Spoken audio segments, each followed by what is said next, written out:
All right, guys, so we got to talk about some fascinating developments in American politics because, as I told you guys, this Israel-Palestine conflict has exposed the woke agenda and the weakness of the Victimhood Coalition that has been built by the Democrats. And what do I mean by the Victimhood Coalition? Basically, it is a group of oppressed Americans who, have infinity stones of wokeness, who all come together and say, hey, I have some quality about me that makes me oppressed or a victim. You have some quality about you that makes you oppressed or a victim. Therefore, we need to come together in an alliance against the white conservative Christian man, right? And we have to politically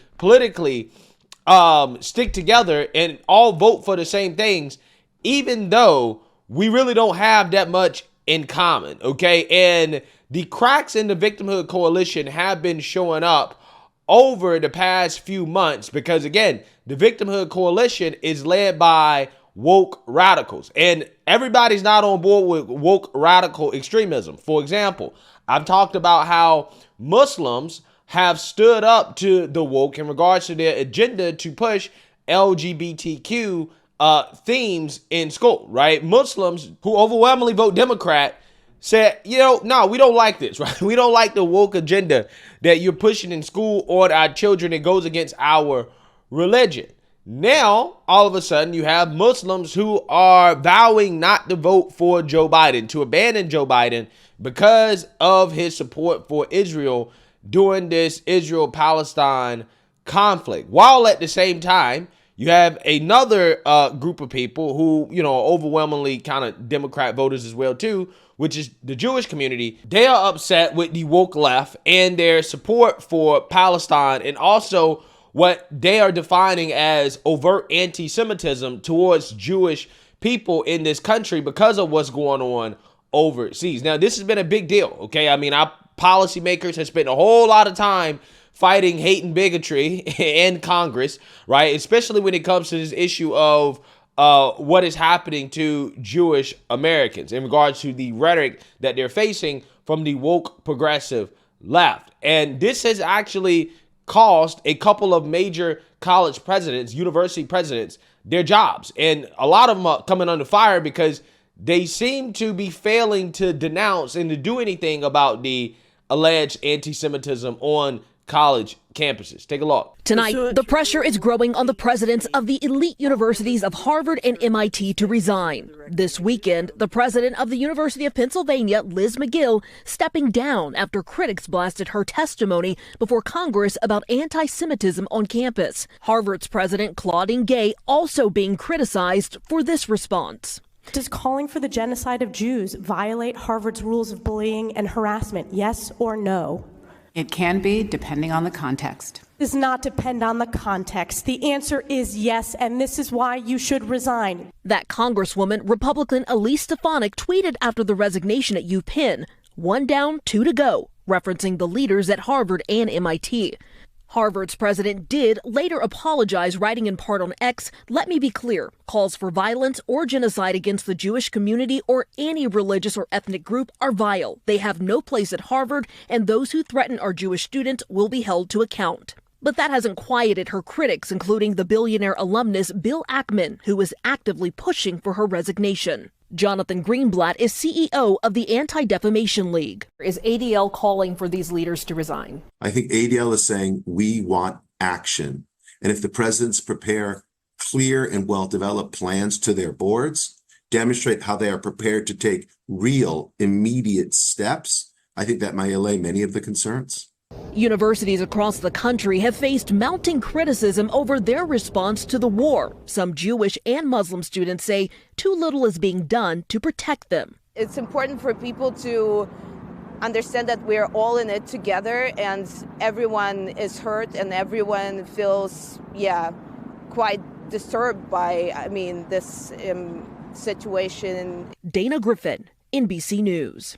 Yeah, so you seen that, you heard that, okay? The GOP actually got something done for once, right? This is the hardest I've ever seen them fight for anything, which is to essentially force these college presidents to censor speech that they don't like. Okay, now again, the overall takeaway here is that the Victimhood Coalition of the Democrat Party is falling apart, and that's because the wokes have exposed themselves as far left extremists who do have views that, you know, can be defined by today's definition as hateful and bigoted. Okay, but it's just funny to me because to me it was clear and obvious that these people had hateful and bigoted views when you saw the BLM riots, okay, or the Roe v. Wade riots or the Antifa riots. Again, it's just amazing to me that the GOP didn't try as hard to essentially push back against the anti-white racism that was being pushed in colleges and universities and on the streets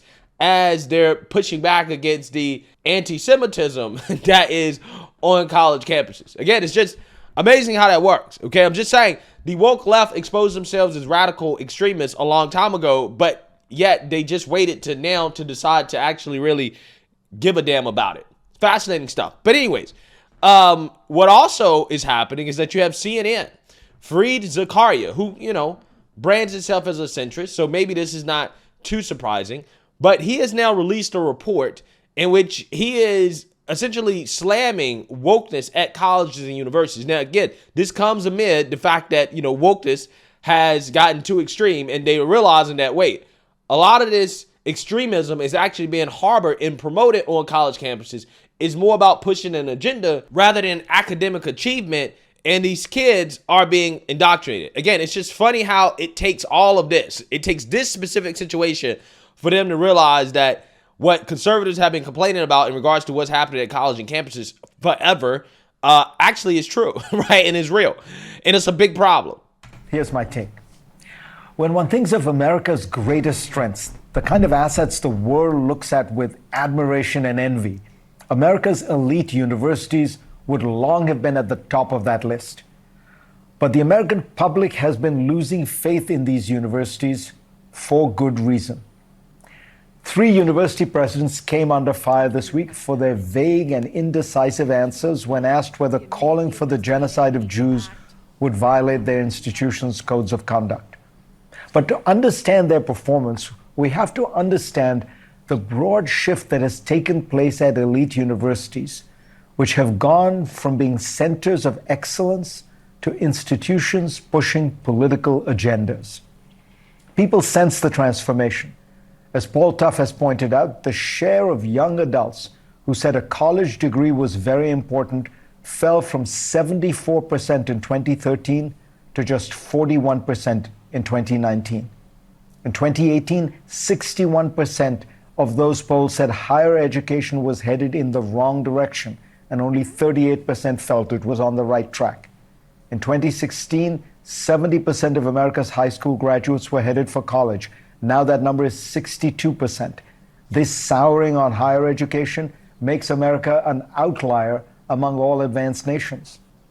American universities have been neglecting a core focus on excellence in order to pursue a variety of agendas, many of them clustered around diversity and inclusion. It started with the best of intentions. Colleges wanted to make sure young people of all backgrounds had access to higher education and felt comfortable on campus. But those good intentions have morphed into a dogmatic ideology and turned these universities into places where the pervasive goals are political and social engineering, not academic merit. Wow. Wow. Again, isn't it amazing how they only realized this, something that was clearly obvious, right, before. They only realized this and they only gave a damn about it now when the woke have gotten out of control, right? The indoctrinated woke revolutionaries on campus, now that essentially, again, they're spreading, anti-Semitism, right? This is what they say. They're spreading anti-Semitism. Now that that's happening, now all of a sudden they realize, oh, this is bad, right? But when, again, essentially it backfired, something that a lot of these people agreed with. They were totally cool with it. Again, when, the wokeness was, spreading anti-whiteism, right? When it was anti-whiteism, oh, totally fine, totally okay, no big deal.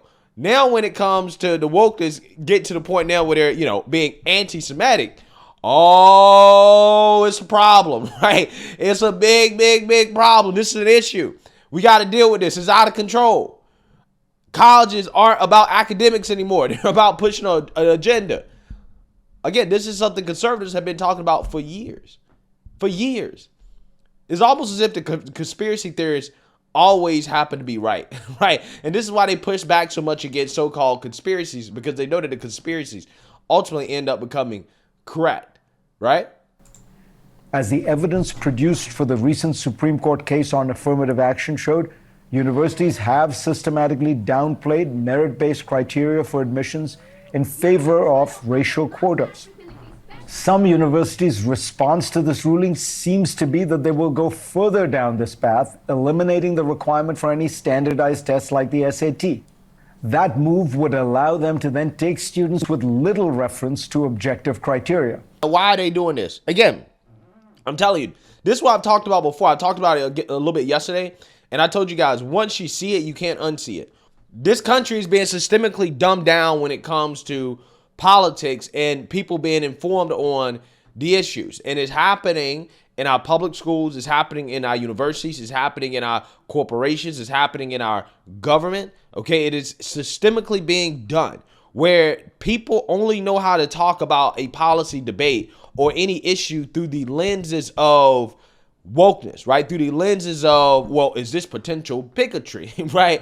And basically that is being done so that you can censor voices that disagree with the establishment agenda, right? And the establishment uses the wokeness and the bigotry cards to basically say that, well, anybody opposed to us is a bigot, right? You're bigoted, you're hateful, and that is used to silence dissenting voices. And the way that you get people to capitulate to this, to go along with it, is that you have to teach them what to think, right? Okay, no, you need to think that anything that disagrees with the left-wing agenda is racist. You need to view the world through the lenses of race and bigotry and potential hate, right? Don't actually think about a policy based off just the merits of the policy in and of itself. No.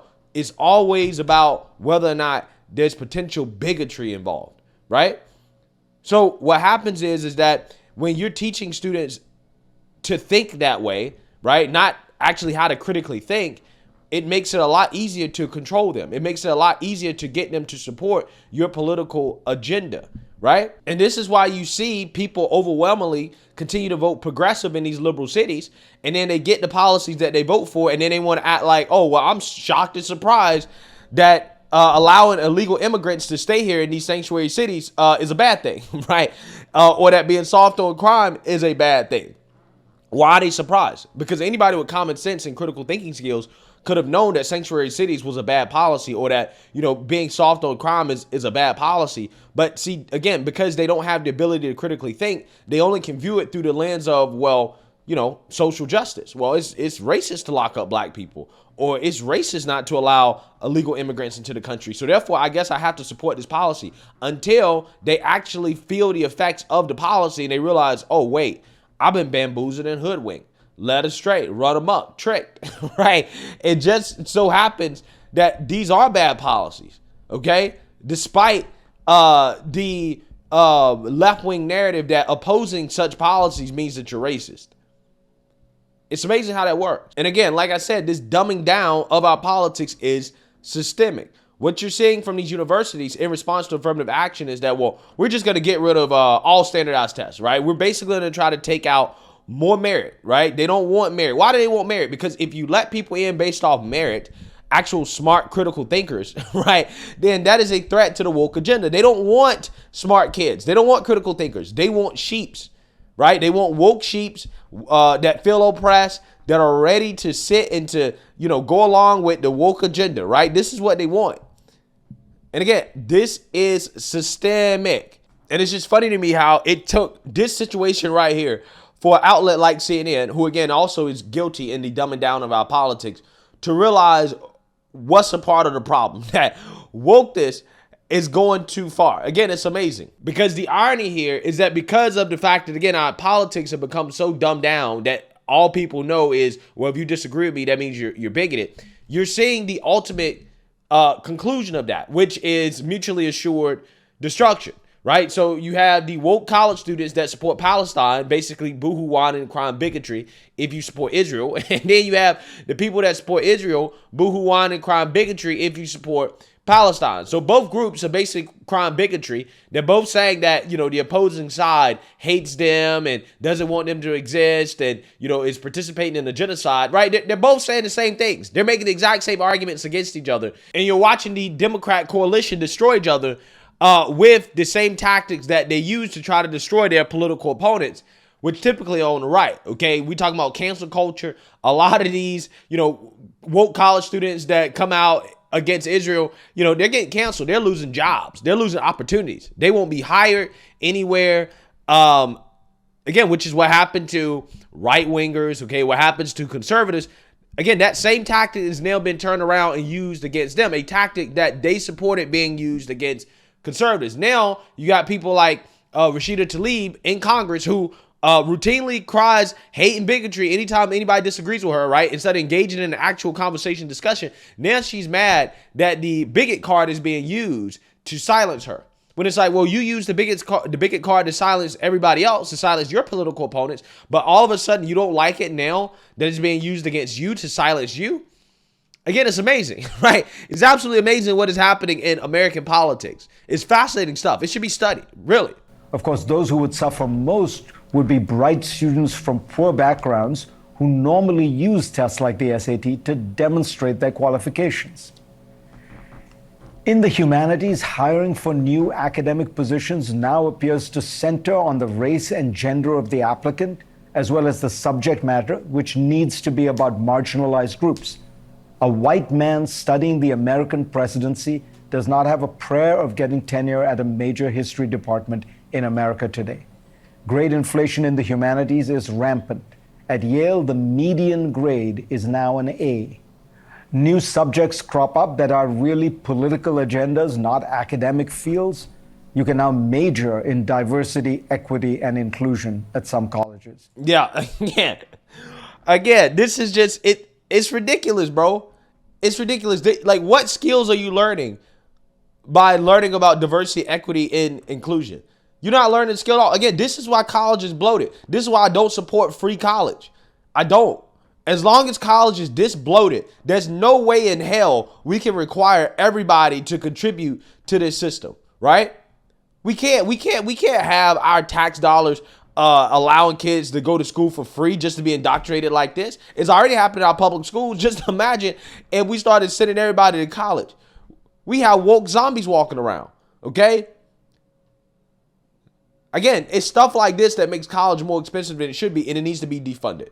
If the GOP is actually serious, U.S. universities need to be defunded. We need to stop handing out student loans to everybody to go to college. We actually need to be a lot more stricter about the criteria. That's what needs to happen. I'm so serious. The ever-growing bureaucracy devoted to diversity, equity, and inclusion naturally recommends that more time and energy be spent on these issues. The most obvious lack of diversity at universities, political diversity, which clearly affects their ability to analyze many issues, is never addressed, showing that these goals are not centrally related to achieving or sustaining or building excellence. Out of this culture of diversity has grown the collection of ideas and practices that we have now all heard of: safe spaces, trigger warnings, microaggressions. As the authors Jonathan Haidt and Greg Lukianoff have discussed, many of these colleges have instituted speech codes that make it a violation of university rules to say things that some groups might find offensive. Universities advise students not to speak, act, even dress in ways that might cause offense to some minority groups. With this culture of virtue signaling growing, the George Floyd protests erupted and many universities latched on and issued statements effectively aligning their institutions with these protests. By my memory, few took such steps even after 9/11 or during the Iraq War. In this context, it is understandable that Jewish groups would wonder, why do safe spaces, microaggressions, and hate speech not apply to us? If universities can take positions against free speech to make some groups feel safe, why not us? Having coddled so many student groups for so long, university administrators found themselves squirming, unable to explain why certain groups, Jews, Asians, don't seem to count in these conversations. Well, the reason why is because the Victimhood Coalition has fell apart, right? They realized that, oh, wait, we don't all agree on the same thing. Again, the Israel-Palestine situation is a perfect example, right? Normally, people of Jewish faith would be considered to be minorities, right? They would be a part of the minority coalition, right?